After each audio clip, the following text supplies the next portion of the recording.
সিলেটে বাংলাদেশ দল পাকিস্তান দল দুই দলই অলরেডি পৌঁছে গেছে এবং গতকালকে একটা গুঞ্জন উঠেছিল যে সিলেটের টেস্টটা কি ঢাকায় নিয়ে আসা হবে কি না, যেহেতু সিলেটে আসলে ফোরকাস্ট দেখাচ্ছে যে টানা 7 দিন বৃষ্টি এবং এই মৌসুমে আসলে আপনি জানেন যে সিলেট কিংবা শ্রীমঙ্গলের ওই সাইডটাতে বৃষ্টির পরিমাণ অনেক বেশি থাকে।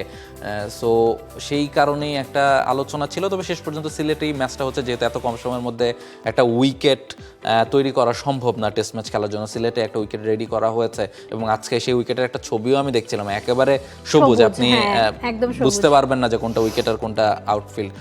সো সেই উইকেট কতখানি ঘাস কাটা হবে, আরও 2 দিন সময় আছে এবং কি ধরনের উইকেট হবে সব মিলিয়ে সিলেটেও আমার কাছে মনে হয় যে পাকিস্তানের জন্য খুব টাফ টাইম ওয়েট করছে। নাহিদ রানা, তাসকিন, এবাদতরা তো আছেনই, শরীফুলও বেঞ্চে ওয়েট করছেন, যদি একটা সুযোগ পান তিনিও স্পিড তুলবেন। সো পাকিস্তানের জন্য খুব ডিফিকাল্ট হবে এইবারের সিরিজটা।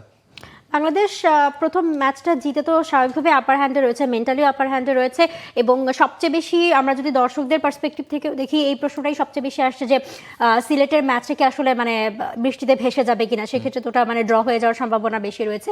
আদৌ মাঠে গড়াতে পারবে নাকি গড়াতে পারবে না, এটা একটা শঙ্কা রয়েছে।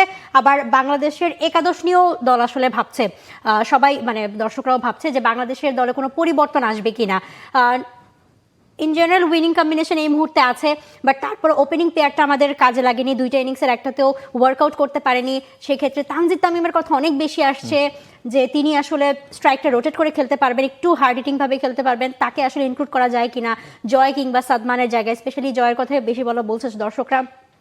সো এইরকম আসলে অনেক কনফিউশন আসছে যে বৃষ্টি বিঘ্নিত টেস্ট ম্যাচ হতে যাচ্ছে, এটা একটা, আর হচ্ছে বাংলাদেশের একাদশ নিয়ে অনেক মানে জলঘোলা হচ্ছে। অ্যাবসলিউটলি, একাদশ নিয়ে ওপেনিং পেয়ারটা যদি চেঞ্জ করতে চান সেক্ষেত্রে তানজিদ তামিম হয়তো বা একটা অপশন তিনি আছেনই, তাকে নেওয়া হয়েছে এবং তিনি ওই যে ফায়ারে একটা স্টার্ট করবেন নতুন বলে, সেটার জন্য তাকে আসলে দলে নেওয়া হয়েছে। তবে তিনি একাদশে সুযোগ পাবেন কিনা কিংবা পেস বোলিং লাইন আপে কোনো পরিবর্তন আসবে কিনা, কাউকে বিশ্রাম দেওয়া হবে কিনা কিংবা একাদশ কেমন হবে। For more updates, subscribe to our YouTube channel and click on the bell icon.